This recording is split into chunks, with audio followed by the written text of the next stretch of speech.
Salam alaikum, bismillah ar-Rahman ar-Rahim. Aujourd'hui, on va parler des chapitres des ablutions. Fiat al-Wudu, des fatawa des grands ulama, tu vois, compilés, rassemblés dans un livre. Donc, ce sera en français. On va lire ça. On va lire quelques-unes, je pense qu'on va lire à peu près 5. La première question, c'est faire ses ablutions de façon propre. La question est, lorsqu'on oublie une obligation au cours des ablutions, que doit-on faire? Donc, la réponse est louange à Allah, Dieu unique, que sa paix et sa bénédiction soient sur son messager, Mohammed, et sur sa famille et sur ses compagnons. Il est du devoir aux musulmans de veiller à faire ses ablutions de façon propre, complète et ininterrompue. Donc, c'est-à-dire que si tu fais tes ablutions, c'est pas que tu pars 2 minutes, 3 minutes, tu reviens, quoi, tu te déconcentres. Tu fais tes ablutions, ça dure moins d'une minute, tu les termines, khlas. À la manière du prophète sallallahu alayhi wa sallam. Donc, on sait qu'il n'y a pas une chose dans cette dunya, dans ce din, qui ne nous a pas été montré, que ce soit dans le halal ou le haram. Donc, c'est simple, c'est facile. Aujourd'hui, tu peux t'acheter des compilations de hadith, que ce soit Muslim, Al-Bukhari, Burakh al-Maram, tout ce que tu veux, tu peux trouver facilement sur Internet. T'as plus besoin de voyager comme à l'époque. Donc, on n'a aucune excuse encore aujourd'hui, tu vois, plus qu'à l'époque. On rapporte de façon authentique d'après Imran, serviteur de Uthman ibn Affan, ce dernier lui a demandé de l'eau pour faire ses ablutions. Puis il s'y est appliqué de la manière suivante. Il a versé de l'eau à 3 reprises dans ses mains pour les laver soigneusement, jusqu'au poignet 3 fois de suite. Ensuite, il s'est servi du creux de sa main droite pour prendre de l'eau dans un vase, puis se rincer la bouche 3 fois de suite. Il s'est rincé de même le nez 3 fois en aspirant et en rejetant à chaque fois de l'eau avec les narines. Il s'est lavé alors toute la surface du visage. Après, il s'est lavé 3 fois les bras jusqu'au coude, le droit puis le gauche. Toujours la façon que le prophète sallallahu alayhi wa sallam nous a indiqué, on commence toujours les bonnes choses par la droite. Il s'est mouillé ensuite les mains pour les passer sur sa tête ou sur tout le cuir chevelu et sur les oreilles, en y introduisant les pouces. Enfin, il s'est lavé soigneusement les pieds jusqu'à la cheville. Et les pieds, il faut faire vraiment gaffe, il y a des hadiths où il nous a indiqué que celui qui oublie de bien laver ses chevilles, il va en enfer. Pour faire court, en gros, tu as énormément de hadiths sur ce sujet-là. Quand tu fais tes ablutions au niveau des pieds, il faut vraiment faire gaffe à bien mettre de l'eau partout et bien essuyer, passer de l'eau pardon sur toutes tes chevilles sur tout ton pied jusqu'à la cheville. Ne pas oublier les talons, etc.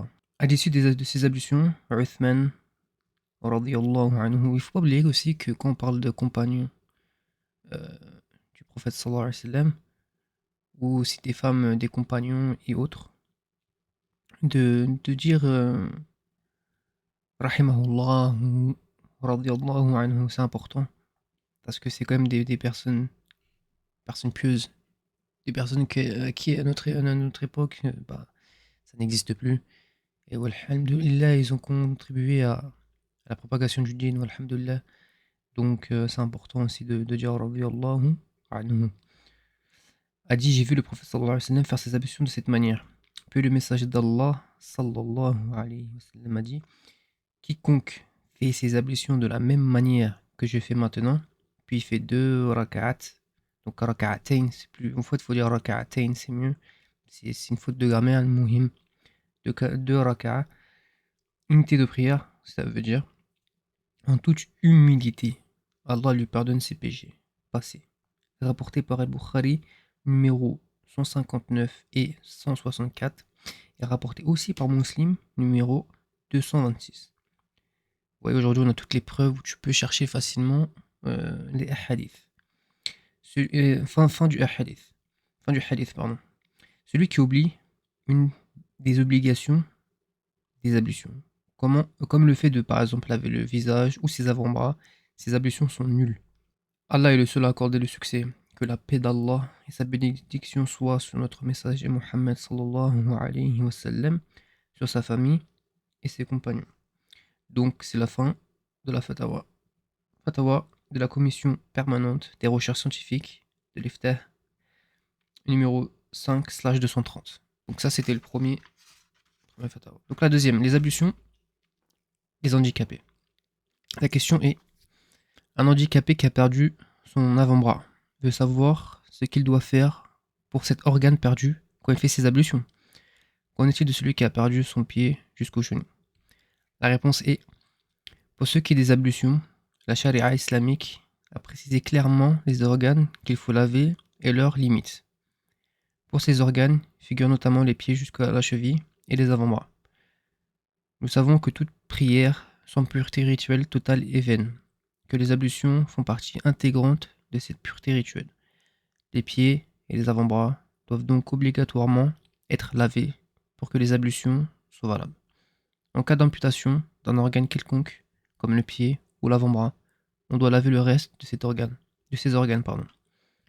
Si rien ne reste, le musulman doit alors laver la tête de son bras amputé ou de sa jambe pour que les ablutions soient valables. Donc en gros le moignon, etc. Donc c'est assez simple, clair de compréhension. Rabbi sahelna. Donc c'est une fatawa du Cheikh Ibn Jibrin, Al-Jami' al-Fatawa al-Tabiyya, recueil des fatawas d'ordre médical, page 328. Abdelaziz ibn Abdel Muhassi. Donc on passe à la troisième fatawa concernant les ablutions. La formule de rappel et d'invocation pendant les ablutions. La question est, y a-t-il des formules d'invocation authentiques qu'on doit observer au cours des ablutions? La réponse est Alhamdulillahi Rabbil Alamin wa salatu wa salam ala Rasulillahi al-Karim wa ala alihi wa sahbihi ajma'in. Il n'existe aucune preuve authentique indiquant une invocation quelconque que le prophète sallallahu alayhi wa sallam avait l'habitude d'observer pendant les ablutions. Ainsi, toutes les invocations avancées dans ce domaine sont hérétiques, dépourvues de toute source authentique. Ok, je répète. Ainsi, toutes les invocations avancées dans ce domaine sont hérétiques, virgule, dépourvues de toute source authentique, point. En revanche, ce qui est permis aux musulmans, c'est d'évoquer le nom d'Allah, exalté soit-il. C'est-à-dire, Bismillah, al-Basmala, Bismillah, donc au nom d'Allah, Bismillah, avant d'entamer les ablutions, et de prononcer l'attestation de foi, après quoi? Vous le savez, après les ablutions. Donc c'est simple. Il n'y a pas de invocation de 10 pages à prendre, Bismillah au début, et l'attestation de foi à la fin. Alhamdulillah. Rien de plus simple. Un de plus simple dans ce domaine-là. De plus, on ajoute cette invocation authentique. Allahumma al'ja'alni min at-tawabin waj'alni min al-mutatahhirin. Donc ça c'est à la fin. Seigneur, en gros, Seigneur, aide-moi que je sois du nombre des repentants et de ceux qui se purifient constamment. Donc c'est une petite dua. Il y en a d'autres aussi. Tu peux en trouver une autre. Subhanakallahumma wa bihamdik ashhadu an la ilaha illa anta astaghfiruka wa atubu ilayk. Tu peux rajouter aussi cette invocation après celle-ci. Et Allah est le seul à accorder le succès. Que la paix d'Allah et sa bénédiction soient sur notre messager, sur sa famille et ses compagnons. Fatwa de la Commission permanente des recherches scientifiques de l'IFTA, numéro 5/205. C'était pour le troisième. Passe à l'avant-dernier. C'était une chaq pendant les ablutions. Donc c'est le fait d'inspirer de l'eau par les narines. Question est, je me suis réveillé en retard pour accomplir la prière collective de l'aube. Comme la prière a déjà commencé, j'ai fait mes ablutions à la hâte pour attraper la prière collective à la mosquée. Ainsi, j'ai pu entrer en prière avec les hauts rangs. Mais malheureusement, pendant qu'on accomplissait la deuxième unité de prière, je me suis rappelé d'avoir oublié d'observer l'inspiration de l'eau par les narines istinshaq. Alors, ma prière est-elle valable ou non? La réponse est Alhamdulillahi Rabbil Alamin. والصلاة والسلام على رسول الله الكريم وعلى آله وأصحابه أجمعين تبعهم بإحسان بيوم الدين. L'estinshaq constitue une des obligations des ablutions, conformément aux actes et paroles authentiques du prophète sallallahu alayhi wa sallam. En effet, on rapporte de manière authentique que le messager d'Allah sallallahu alayhi wa sallam a dit celui qui fait ses ablutions doit inspirer de l'eau par les narines. Rapporté par Muslim numéro 237. Il dit également, celui qui fait ses ablutions doit rejeter l'eau par les narines. Rapporté par Al-Bukhari numéro 161, 162 et 3295. Et rapporté aussi par Muslim numéro 237 et 238. Et Allah est le seul à accorder le succès, que la paix d'Allah et sa bénédiction soient sur notre messager, sur sa famille et ses compagnons. Fatawa de la communauté permanente des recherches scientifiques de l'EFTA numéro 5/209. Alhamdulillah. Alhamdulillah ala ni'mati islam. Ok, dernière fatawa. Passer les doigts parmi les poils de la barbe. La question est, le fait de passer les doigts parmi les poils de la barbe signifie-t-il que l'eau doit atteindre la peau de la barbe? La réponse est, louange à Allah, Dieu unique, que sa paix et sa bénédiction soient sur notre messager Mohammed, le dernier des messagers Mohammed, sur sa famille et ses compagnons. Lorsque la barbe est dense, la charia, donc la loi islamique, ne prescrit pas aux musulmans qui fait ses ablutions de la laver intégralement ni de laver la peau, mais d'en laver seulement la tête. De plus, on doit passer ses doigts mouillés parmi les poils de la barbe. L'imam An-Nawawi, rahimahullah ta'ala, rahimahullah, c'est un imam qui a contribué beaucoup à l'islam, à la propagation de l'islam. Il nous a fait des livres qu'encore aujourd'hui on lit pour les étudiants en sciences, ceux qui veulent apprendre l'islam, les hadiths, les petits moutons. Il en a contribué, alhamdoulilah, on lit encore des recueils de lui, des livres qui a fait entre autres, qui sont faits entre autres aujourd'hui pour les étudiants en sciences, et petits soient-ils, alhamdoulilah, a indiqué, l'imam An-Nawawi rahimahullah, a indiqué qu'il n'existe aucune divergence entre les savants ni sur la nécessité de laver la tête de toute la barbe dense, ni sur la non-recommandation de la laver intégralement, ni de laver la peau. Telle est la thèse maintenant adoptée par les compagnons, radiyallahu anhum, leurs successeurs et la génération d'après. À ces propos, Ibn Rushd indique qu'il n'y a aucune divergence du point de vue sur ce sujet, autant que je sache. Fin de citation.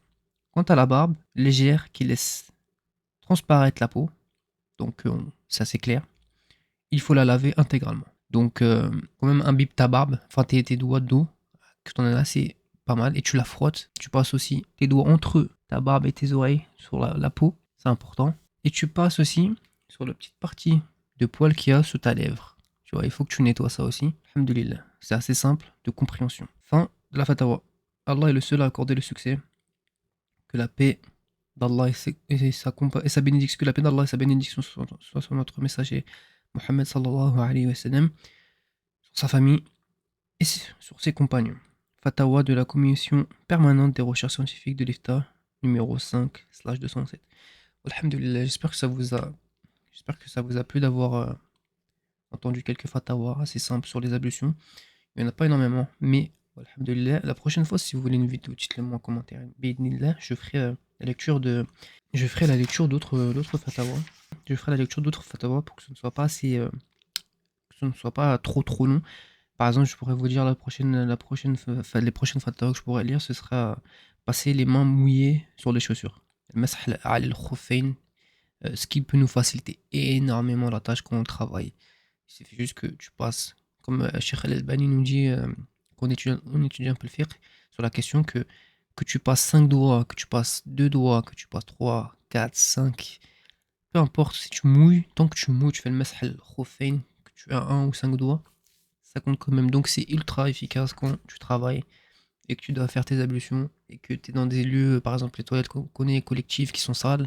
Tu as juste besoin de faire le masah al-khuffayn, donc passer les mains mouillées sur les chaussettes. Donc là, je pense que ça traitera du sujet des sandales, des chaussures, des chaussettes en laine, en tissu qu'on connaît aujourd'hui, alhamdulillah. Et le prochain aussi, ça pourrait être les actes qui annulent les ablutions. Donc, dites-le moi par commentaire, bidnillah, ça me ferait plaisir d'un peu lire des fatawas pour la communauté. Bidnillah, ça coûte rien. Et peut-être, Inch'Allah, il y a des gens qui vont apprendre des choses. Alhamdulillah, partager un peu l'islam, c'est important. Donc, je vous souhaite une bonne journée à vous, la communauté musulmane. Assalamu alaikum wa rahmatullahi wa barakatuh.